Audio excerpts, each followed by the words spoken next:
Solo Leveling, the new peak anime, is booming all over the world with its incredible animation, music, and opening and ending credits. But there also have been complaints regarding its pacing. Many are not satisfied by its pacing as they feel it's quite slow. But anyways, in this video, which is that how Sung Jinwoo, the protagonist of Solo Leveling, survived and even regained some of his lost body parts. You would definitely have a lot of questions like, what's this game like projections which he sees, how it travels to other dimensions. So don't worry, after watching this video, every doubt of yours would be cleared. But yeah, this video can have spoilers for you, although I have tried my best not to give away much. So if you don't care for any, you can continue. So let's begin. As of now, 3 episodes of Solo Leveling has been released, and till now we have shown that Jinwoo is weak as hell, and he first went on a mission with his team. After going in the gate and defeating everyone, they got trapped in something mysterious which no one was able to understand, and many of them died one by one. And somehow Jinwoo manages to save some with his intellect, but had to sacrifice himself in the last. And right after he died, a game-like projection came to choose between yes or no. And Jinwoo chose yes. And after that, we saw him alive and well in a hospital. So how that happened? How the hell he survived that? And how he even regained his lost body parts? So Jinwoo was saved by something called the system. So this game-like projections which you see around him is called the system. The system is a magical program that functions like a video game. It provides Jinwoo with quest, a leveling system, an inventory, and a store. The system also activates Jinwoo's passive abilities in certain situations to help in fights. And also Jinwoo can see it and observe it. But the main question is that how it came to existence. What's its origin?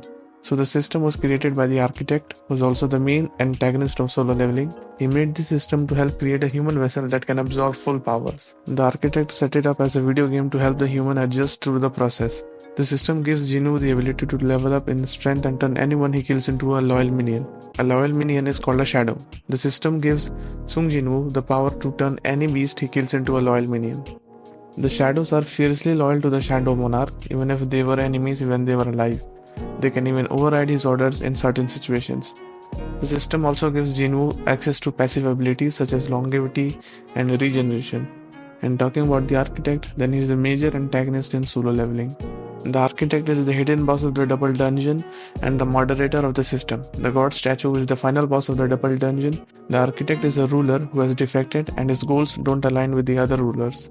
He wants to gain immortality through a deal with Ashbourne and is willing to kill all humans as sacrifices for the Shadow Monarch. The Shadow Monarch is a race of undead monsters that the Shadow Monarch can be created from slain beasts and hunters.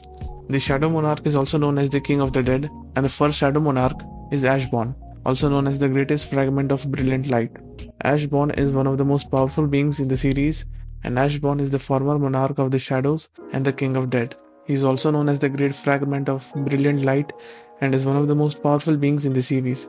Ashbourne is a huge muscular shadow with glowing purple hair, glowing purple eyes, 2 curved black horns and sharp claws. He has powers similar to the rulers, including the ability to create gates and portals and dimensional travel.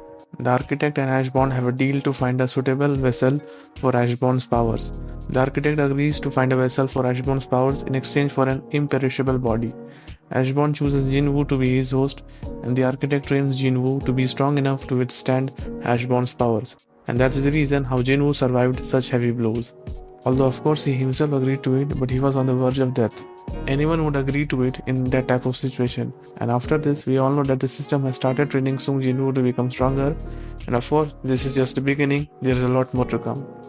Solo Leveling is going to surprise you a lot in the future. And as of now, that's it from me in this video. And if you have seen Demon Slayer and are confused at how Nezuko survived despite being exposed in the sunlight, then you can check out this video. I have explained everything in detail. Thank you.